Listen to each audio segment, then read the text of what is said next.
Bienvenue, c'est votre journal de la culture. Maintenant, on va passer un petit moment ensemble et faire le tour de ce qui est à voir ici et là-bas. Nous allons partir en France, au château de Versailles précisément. Chaque année, un plasticien est invité dans les fameux jardins dessinés par le nôtre. Cette saison, c'est le sud-coréen Lee Woo-fan qui est invité 10 œuvres magnifiques dans un décor de rêve.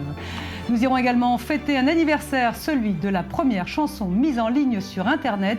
Il s'agissait d'une chanson rock du groupe Aerosmith. Temps de téléchargement, 1 heure, 1 heure et demie. Nous reviendrons sur cet anniversaire et puis nous parlerons cinéma et armée. Comment, en Israël, les films se moquent-ils de Tsahal? Une toute nouvelle comédie couverte de laurier, son titre Zero Motivation, l'histoire d'une jeune conscrite qui n'a pas du tout, mais alors pas du tout, envie de faire son service militaire.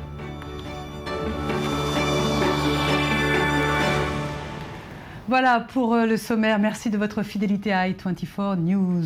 Et l'on commence avec un mot, un poil barbare. Est-ce que vous connaissez le Michaeling?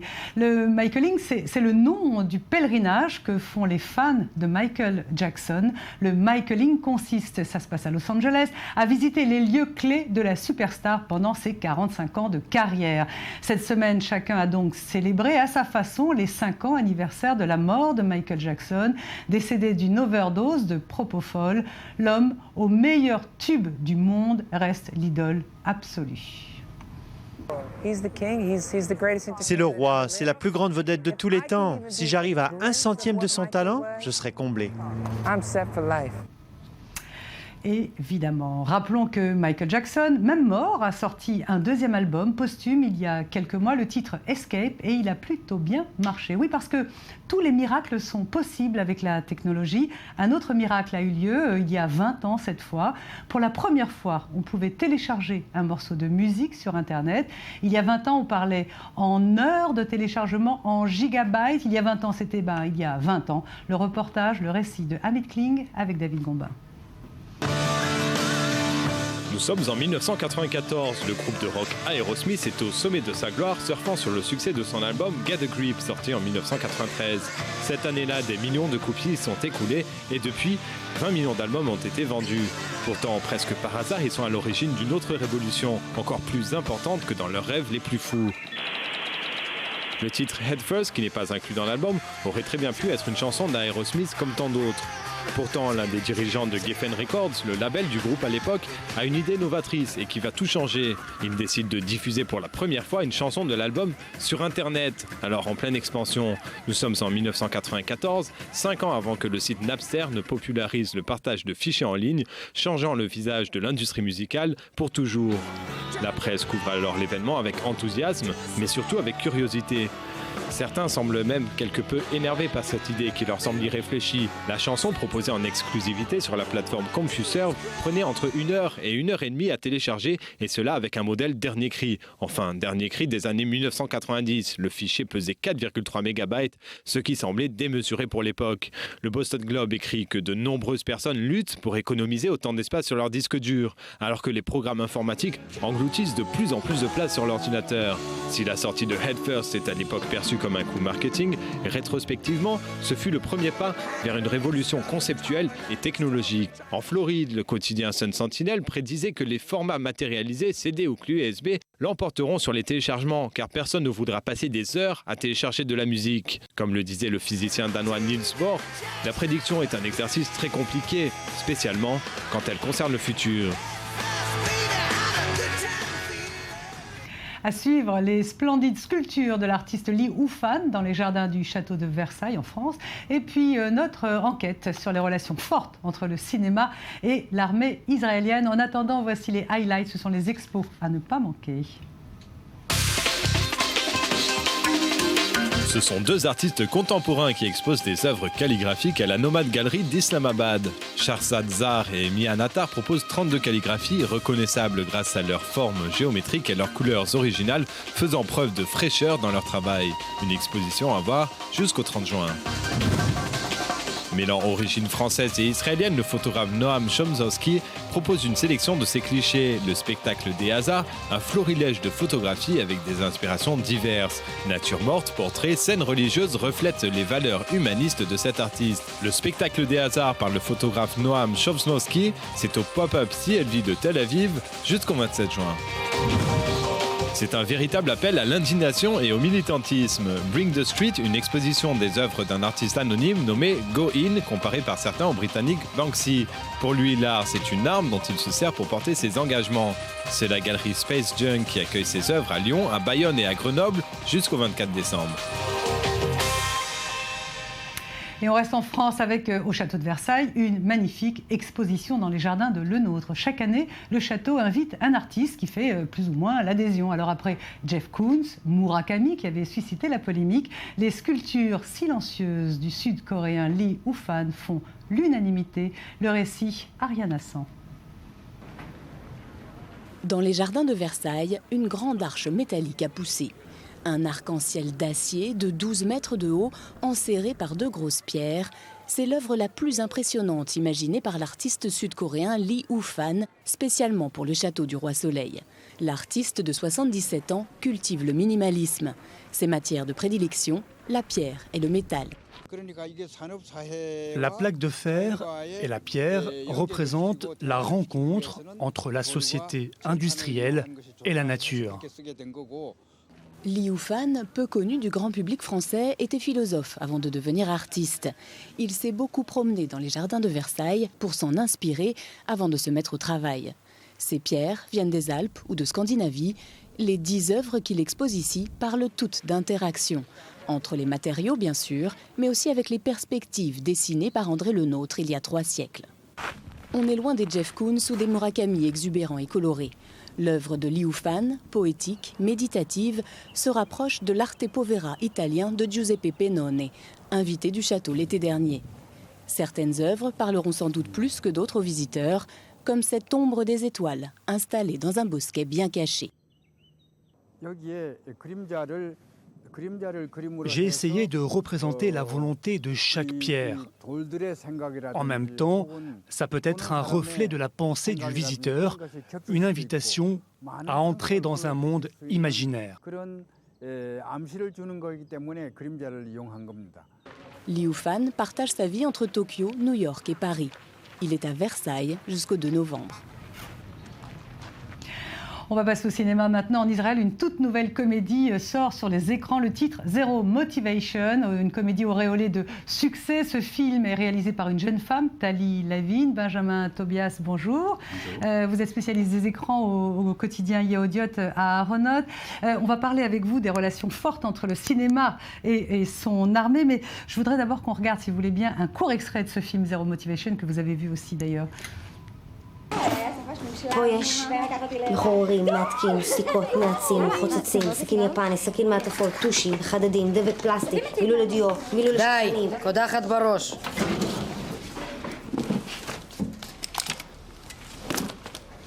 אקדח סיכות. האביזר הכי יקר במשרד. הדבר הזה הוא קטלני. שום דבר לא מחזיק את הבריסטולים הגדולים. לא הנעצים, לא הסלוטייפ. יש רק 2 כאלה, והם ממוספרים, ואנחנו מחביאות אותם פה. גם אם חלילה תפלי בשבי ויענו, אסור לך לגלות לאף אחד, הבנת? Benjamin, ça a l'air extrêmement drôle. Ce film Zero Motivation a gagné un prix notamment à Tribeca, à New York. Pourquoi c'est une bombe, ce film, ici en Israël? Je pense que ce qui est très intéressant avec ce film, c'est qu'en fait, c'est le film qui offre un point de vue du femme, et on peut dire des femmes sur l'armée israélienne. Les femmes dans l'armée israélienne, mais aussi dans le cinéma israélien, sont beaucoup des fois marginalisées. Et elles sont aussi marginalisées dans l'armée. Ce film traite des femmes qui, normalement, à 18 ans, vont être secrétaires. Bien sûr, on entend chaque fois sur les femmes qui sont les combattantes d'armée, mais c'est une toute petite minorité. La grande majorité, c'est des secrétaires. Alors, en fait, c'est quelque chose de très original de voir une vue féminine sur quelque chose qui est considéré pas héroïque, même un peu absurde. C'est une vue spéciale de l'armée israélienne qu'on ne connaît pas, et une vue féminine aussi de la société israélienne qu'on ne connaît pas. Et pour ça, on a parlé énormément de ce film, aussi qu'il est très drôle, je viens de le voir. Mais c'est oui, vraiment un film. Ça met à mal les valeurs de Tzal. On a l'impression l'impression que c'est que de la bureaucratie. Benjamin Tobias, est-ce que c'est la première fois qu'il y a un point de vue féminin dans le cinéma qui se moque de Tsahal? Enfin, la réponse est oui et non. Ça veut dire oui, c'est un premier film principal, mais il y avait déjà un film en 1985 qui s'appelait Les filles, Banot. Dont on voit des images. Oui, là. voilà, a écrit d'ailleurs Assi Dayan, pas réalisé. Fait par un homme, fait par deux hommes. Il y a Assi Dayan et Nadav Levitan qui a réalisé, qui essayait en fait de montrer comment est l'entraînement des camps des femmes à l'armée les 2 premières semaines. C'est une comédie un peu sentimentale, très vulgaire. Je permets de dire pas très bonne. Et c'était un essai, mais bien sûr aussi un essai assez stéréotype. Il y a là-bas des scènes de nudité, ce qui veut dire bien sûr que c'est aussi une manière d'amener les hommes, vous voyez, regarder les femmes dans les douches. Ça veut dire c'est un film sur des femmes, mais pas un film vraiment féminin. Benjamin Tobias, depuis quand le cinéma israélien s'autorise-t-il à se moquer de son armée? Alors voilà, je pense qu'en fait, comme beaucoup de choses en Israël qui ont à voir avec l'armée, la révolution s'est passée après 1973, la guerre de 73 qui était considérée plus ou moins un échec pour la société, pour l'armée israélienne. Et alors, 2 ans après, on voit le film qui est considéré par beaucoup, peut-être le film le plus bon israélien jamais fait, que c'est La colline Khalfon ne répond pas, ou l'unité Khalfon ne répond pas, qui a fait Assi Dayan, qui est une comédie au style Mesh. Et là-bas, on voit les soldats... Mash, comme la série Mash. Comme la série et le film Mash de Altman. Oui, pardon, je vous coupe, je voudrais qu'on en regarde un court extrait. La colline ne répond plus. המצרים מתקרבים אל המוצב. איזה הודעה אתה מעביר בקשר? בקשר למה? בקשר להתקרבות. של מי? של המצרים. המצרים? כן, המצרים. אני לא מבין איזה אינטרס יש להם לבוא פה בחום הזה. בוא נניח שהם באים. נניח! אז בוא נניח שאני עברתי את ההודעה בקשר. מה דעתך המפקד? סיגריה המפקד? עזוב את הסיגריה. זרוק רימון. תפעיל רימון, דגנב. על מי? זרוק אותו. על המצרים. על המצרים. על המצרים. תחי מדינת ישראל! כל הכבוד לצה"ל! Ça aussi, ça a l'air très très drôle. Donc c'est Assi Dayan, le fils du général Dayan, quand même. Exactement. Alors oui, c'était considéré une comédie anarchique, justement, qui avait une vue, ça se passe chez des unités de réservistes, ça veut dire une vue très révolutionnaire de l'armée comme quelque chose de très paresseux, fait avec des soldats paresseux, un peu absurde, un peu loufoque. Ça reste patriotique vers la fin. Toujours. Mais oui, toujours. Mais en fait, on peut dire que ça, c'est le moment après la guerre de Yom Kippour, que les Israéliens se laissent critiquer ça, laissent se moquer sur eux-mêmes. Benjamin, est-ce que dans ces satires de l'armée, est-ce qu'il y a juste la volonté de faire rire ou est-ce qu'il y a peut-être autre chose, une dimension? Je pense qu'il y a une dimension sentimentale, d'ailleurs aussi dans le film de Talia David, que c'est la dimension d'identification. Il ne faut pas oublier que l'armée israélienne, c'est le plus grand melting pot de la société israélienne. Alors quand les Israéliens vont voir un film sur Tzahal, sur la comédie, même si c'est une comédie critique de militaire, ils vont voir eux-mêmes. Alors ils disent, ah oui, comme ça aussi était mon service, je me souviens maintenant de mon service, ça veut dire que ce n'est pas juste critique, c'est un peu une manière d'entrer à la société israélienne. Sentimentale et exutoire. Et est-ce que cette satire militaire, est-ce qu'elle a évolué au fil des temps depuis ce premier film? Je pense que oui, ça veut dire, on voit dans les années 90, par exemple, plus dans les séries de télé, les 5 Camériques, par exemple, ici on voit un exemple, ça c'est les années de Oslo, d'essayer d'arriver à un accord de paix, alors l'armée sort encore plus absurde, un peu encore plus ridicule, beaucoup des blagues ironiques sur l'armée, beaucoup des blagues qui parlent sur la mythologie de l'armée israélienne. Ça veut dire qu'on voit quelque chose qui devient de plus en plus critique et voit l'armée de manière de plus en plus carnavalesque, si je peux dire. Alors, on va regarder tout à l'heure, dans quelques secondes, un court extrait d'un film pour terminer cette chronique. Je voudrais juste savoir, il n'y a que des comédies sur Tzahal, pas de films louangeurs Non, bien sûr que non, c'est pas juste des comédies. Israël a une grande tradition des films militaires. Il y a même des films produits par l'armée. Par exemple, 2 doigts de Sidon, qui était un film sur des soldats israéliens au Liban. Il y a bien sûr des films qu'on connaît comme Bouffort ou Lebanon, très sérieux, sur le Liban. Mais on parle ici bien sûr des films comédiques. C'est de manière aussi d'être plus critique et plus subversif envers l'armée. C'est pour ça qu'ils sont très intéressants. Vous avez sélectionné pour nous un film qui s'appelle Opération Grand-mère, qui date de 1999. Et ça, c'est un film, en fait, un film plus court, un film de télévision, mais en fait qui parle parle d'une famille à un kibbutz qui essaye de faire enterrer la grand-mère et bien sûr, à cause que là-bas un des frères est un chef militaire, il décide de le faire comme une opération militaire. On va regarder un extrait. להפסיק לאכול, ארוחת בוקר נגמרה. המשימה הזאת תתחלק לשלוש. כל אחד יקבל את החלק שלו ויבצע אותו באופן מושלם. בני, תסתכל עליי שאני מדבר אליך. אין כאן סנטימטר מרווח לשום תקלה. שירלי, תחלקי להם דפים. עד כאן ברור? ברור. יפה. עידן. כן. אתה אחראי על שלב א' של הפעולה, שזה אומר, 1. הוצאת תעודת פטירה ממשרד הפנים, 2. אישור, הוצאת גופה מבית חולים, 3. העברת כל הניירת לבני. עד כאן? עד כאן. יפה. בני, שומר. אתה אחראי על שלב ב'. Beaucoup d'humour dans tout ça. Merci beaucoup Benjamin Tobias. Voilà, on va se quitter sur d'autres images, des images de pure magie. C'est le groupe OK Go qui adore les illusions d'optique. Leur nouveau clip a été fait en une seule prise, The Writing on the Wall. C'est absolument prodigieux. À demain, même heure. Merci. Juste après, c'est votre rendez-vous info.